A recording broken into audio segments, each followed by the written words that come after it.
suis secrétaire exécutif chargé de l'idéologie, formation et éveil patriotique à l'INC Fédération Ville de Goma. Alors on a appris depuis hier soir l'arrestation de votre leader, M. Kamere. C'est quoi votre réaction? Ma réaction, c'est que tous les militants ne doivent pas désarmer et que nous restons forts et vigilants derrière notre leader Vital Kamerhe. Nous savons qu'il n'est pas fautif et nous savons qu'il est directeur de cabinet du chef de l'État et qu'à ce titre-là, il a fait son travail comme il se devait. Dans le cadre des travaux de 100 jours, nous savons qu'il est sain et qu'il n'a pas commis de fautes, contrairement à ce que les médias sont en train de déclarer.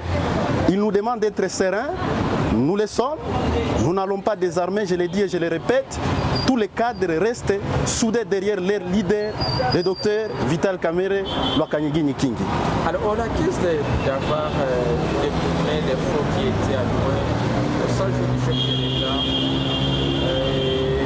Chose qu'il a conduit hier à l'arrestation, même si c'est une arrestation provisoire. Selon vous, dans les comment? Messieurs les journalistes, vous êtes sans oublier qu'il y a eu beaucoup d'acharnement politique contre notre leader depuis l'investiture du chef de l'État, depuis la victoire de son Excellence Félix Tshisekedi Tshilombo. Vous savez toutes les péripéties qui ont entouré cette victoire et que le rôle majeur que le docteur Vital Kamerhe a joué n'a pas laissé ses ennemis dormir et qu'ils ont manigancé beaucoup d'histoires pour les faire tomber. Et nous sommes sûrs qu'ils ne sont pas en train de dormir. Nous les rassurons que nous ne dormons pas aussi. Nous sommes en train de travailler et que le docteur Vital Kamerhe ne doit pas tomber. Ça, ce n'est qu'une machination politique, une véritable cabale politique que nous n'allons pas tolérer. Selon vous, comment vous considérez cet acte-là commis contre votre leader? Nous considérons que c'est un acharnement politique, comme je viens de le dire, et ce n'est pas juste qu'un directeur de cabinet du président de la République, jamais vu au monde, jamais vu dans ce pays. Cela, c'est inadmissible et nous pensons que c'est la honte dans cette République, c'est la honte pour les institutions de l'État, c'est toute une honte pour toutes les autorités de ce pays. Ils doivent rectifier cette erreur le plus vite possible, avant que les militants ne se prennent en charge. Pensez-vous que c'est une façon de chercher comment humilier votre leader, comme certains cadres, bien sûr, de l'autre déclaré? Bien sûr, notre président est serein là où il est jusqu'à présent et nous demande d'être serein. Nous sommes sûrs qu'il va en découdre avec la justice parce qu'il est innocent et il va prouver son innocence. Mais si ces dossiers seraient politisés, ils vont nous retrouver sur leur chemin. Alors on a suivi hier soir à Bukavu, aussi il y a eu des manifestations pour dire non et pour exiger la libération des Kamerhe. Ici à Goma, qu'est-ce que vous comptez faire? Ici à Goma, nous sommes en train d'attendre les mots d'ordre du parti, comme le président nous a demandé d'être serein, mais nous n'allons pas hésiter de nous prendre en charge, comme je vous l'ai dit, monsieur le journaliste. Si les dossiers continuent à être politisés jusqu'à ce niveau, nous n'allons pas tolérer cela. Alors qu'est-ce qui se cache derrière ces dossiers? On connaît les mariages, la coalition qui est là entre Félix, le président, bien sûr, le chef de l'État et son directeur des cabinets à travers les accords qu'ils ont signés à Nairobi. Qu'est-ce qui se cache derrière ces dossiers? Ce qui se cache derrière ces dossiers, c'est le positionnement politique. Comme vous le savez, monsieur le journaliste, la politique est un jeu d'intérêts. Et donc, il y a certains intérêts qui sont en train d'être mis en jeu dans ces dossiers et que certains pensent que Dr Vital Kamerhe serait en train de nuire à leurs intérêts. C'est un patriote qui ne fait que travailler pour ce pays et il y a d'autres qui ont géré ce pays pendant beaucoup d'années et qui l'ont ruiné. Et quand il y a un fils digne de ce pays qui cherche à rectifier les tirs, on s'en prend à lui. Ça, c'est inadmissible, monsieur le journaliste. Alors, on peut dire qu'on est vers la fin de ces mariages ou bien de cette coalition cash. Jusqu'à nouvel ordre, nous attendons le mot d'ordre de notre parti. Nous n'allons pas l'affirmer trop tôt. Nous sommes en alerte maximale, monsieur le journaliste. Un dernier message que vous lancez? Le dernier message que je vais lancer, d'abord à mon président national, je lui souhaite bon vent et je lui demande de prendre courage. À tous les militants et cadres du parti, je vais leur dire que nous sommes en alerte maximale. Ils doivent attendre les mots d'ordre provenant du parti. Ils doivent se mobiliser tous derrière la volonté de notre parti, de notre président et le secrétaire général, l'honorable Aimé Bodji Sangara. Nous attendons les mots d'ordre, restons serrés, soutenons notre président, le pacificateur Vital Kamerhe. Merci. Comment nous avons reçu l'invitation de l'arrestation de notre leader?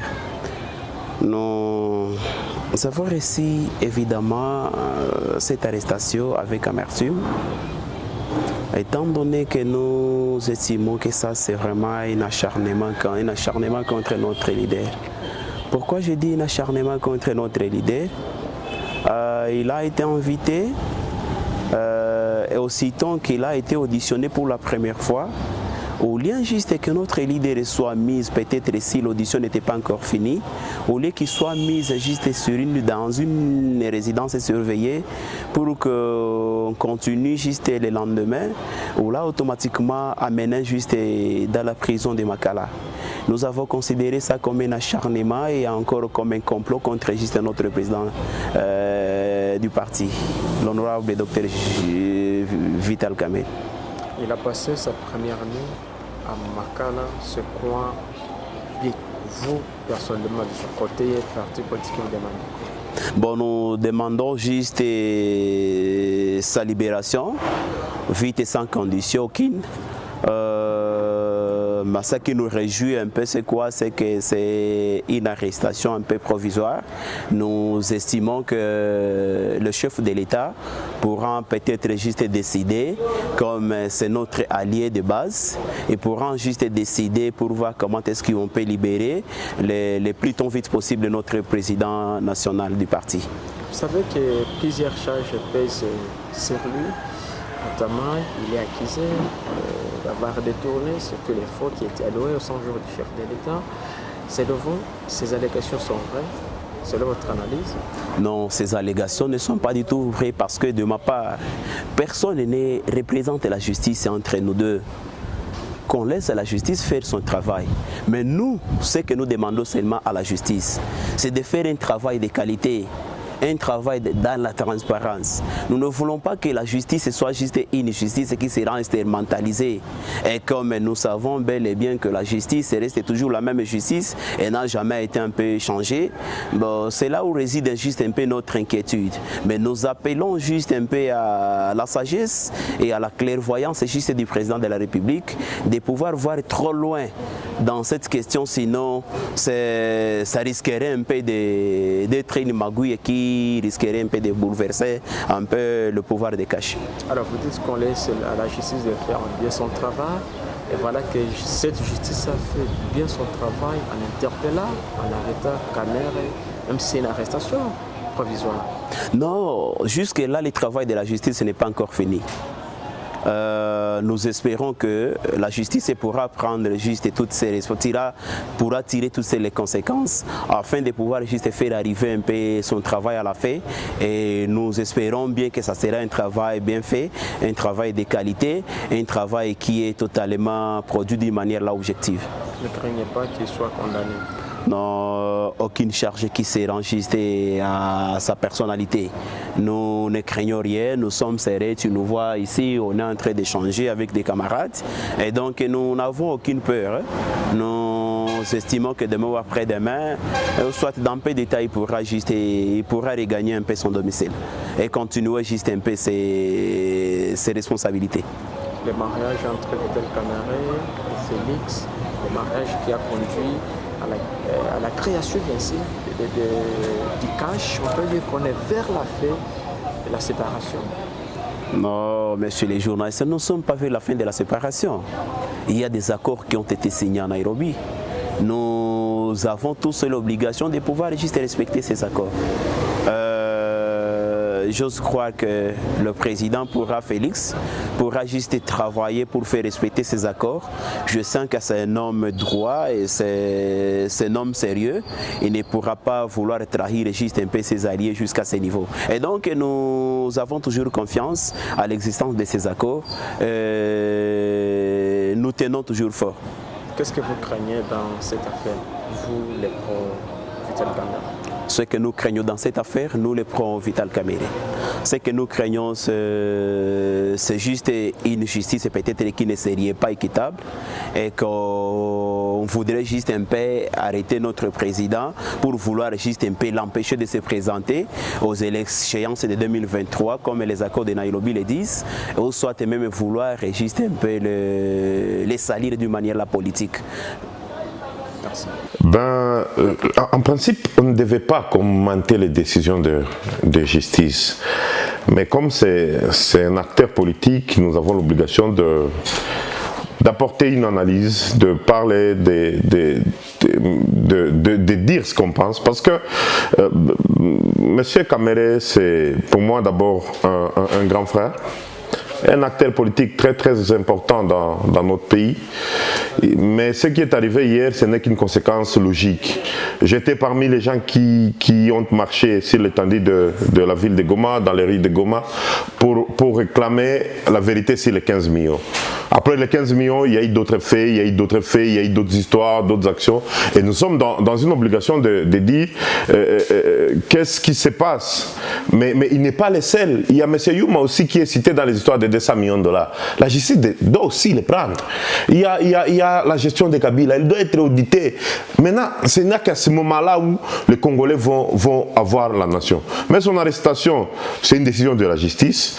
Nous attendons qu'il y ait procès d'une manière équitable et légale, conformément aux lois de la République.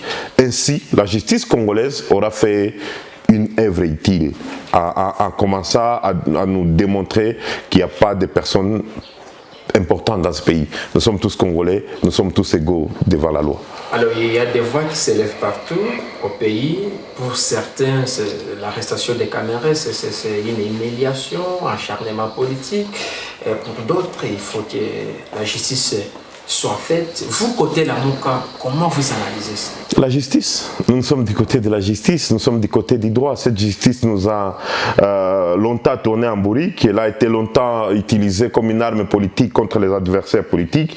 Mais nous pensons cette fois-ci qu'elle va faire œuvre utile pour la République démocratique du Congo. Si à la fin de cette saga Kamere Gate, on sent qu'il y a un jugement qui a été rendu d'une manière légale, équitable, ça va essayer un peu de donner du souffle à cette justice à laquelle plus aucun Congolais ne croit, en tout cas aujourd'hui, à ce stade ici. Et je crois que la plupart de nos compatriotes, si vous pouvez les sonder, ils vont vous dire on attend voir. On attend voir parce que personne n'a encore confiance que ce procès doit déboucher jusqu'à la fin. Alors, Kamere, qui est un allié du président Fachi, ils sont bien sûr dans un même mariage, dans une même coalition. Quel avenir pour cette coalition qui avait sérieusement alors bâti la coalition Lamuka aux élections présidentielles? Bon, non, enfin, non, il ne faut pas dire qu'ils nous ont sérieusement bâti. Ces dés-là n'ont eu que 15% de voix. Ces débats-là, je ne veux pas qu'on y revienne maintenant. Les dés-là, Kamere et Félix, ils ont eu 15%. Même Chadar les a bâtis, c'est connu, tout le monde le sait. Ils sont là encore par la volonté d'une justice topiée, par la volonté de Kabila. Ça, c'est connu, ce sont des faits. Mais il ne faut pas dire qu'ils nous ont copieusement bâtis. Mais par rapport à leur coalition, il faut leur poser la question. Moi, je ne fais pas partie de leur deal de Nairobi. C'est eux qui vont savoir ce qu'ils vont faire de leur coalition. Nous, ça nous importe très peu. L'essentiel est que notre pays, notre justice soit dite. L'argent qui a été détourné, parce qu'il y a eu détournement d'argent, c'est l'argent des Congolais. Aujourd'hui, nous manquons des respirateurs, nous manquons même la chloroquine, nous manquons les ABC pour faire face au coronavirus. Si on peut nous rembourser tout cet argent qui a été détourné, je pense que nous allons répondre avec élégance à cette pandémie mondiale qui nous menace aujourd'hui. Alors, Patrick Mundeke, vous qui êtes, vous faites partie de la Lamuka, comment vous voyez l'avenir de cette coalition entre les deux partis? Non, mais moi je ne fais pas partie de la coalition. Moi leur coalition, bon, nous on voit qu'ils sont en train de voler l'argent, il y en a qui sont en train d'aller en prison pour ça. C'est ce que nous voyons. Mais l'avenir, nous, ça ne nous regarde pas. En fait, nous n'avons jamais manqué l'opportunité politique. Parce que nous avons le peuple congolais avec nous. Nous avons gagné ces élections ici au Lamé, 61%. Ça veut dire qu'on a fait le double des voix de Kamere, Félix, Chadari, multiplié par 2. Ce sont les voix que Fayulu avait eues. Et que donc nous, tant qu'on a le peuple congolais, nous avons une opportunité politique. Et aujourd'hui, les événements sont en train de nous donner raison que nous avions vraiment des aventuriers à la tête de la République. Comment dans une année on peut perdre autant d'argent dans un pays aussi pauvre? Heureusement que la justice commence à se ressaisir, et j'estime qu'elle va bien faire son travail. Parce que si une fois elle déçoit les Congolais, ça va être vraiment une déception de trop. Et probablement la population risque même de ne plus croire à la justice et même aux autres institutions de la République. Évidemment, la confiance, elle est toute minime. J'avais une question qui a déjà peut-être été posée. Est-ce que vous pensez que Kamere ait été sacrifié par le président? Non, je pense que c'est une procédure normale. Celui qui a coordonné l'opération des 100 jours dans laquelle plus de 2 milliards de dollars des Congolais ont été engloutis pour un résultat qui n'existait pas. Et que donc, on doit lui demander. C'est clair que la justice lui pose des questions. Mais c'est à la justice de définir s'il est innocent ou il est coupable. Mais nous voulons que les procès aillent jusqu'à la fin. Il ne faut pas que ça nous fasse comme des enquêtes dans ce pays où on commence à chaud, on fait les shows, et après un moment, on essaie un peu de nous distraire et tout se jeter aux oubliettes. Nous estimons que ce dossier, cette fois-ci, il va aller jusqu'au bout. Merci. Merci beaucoup.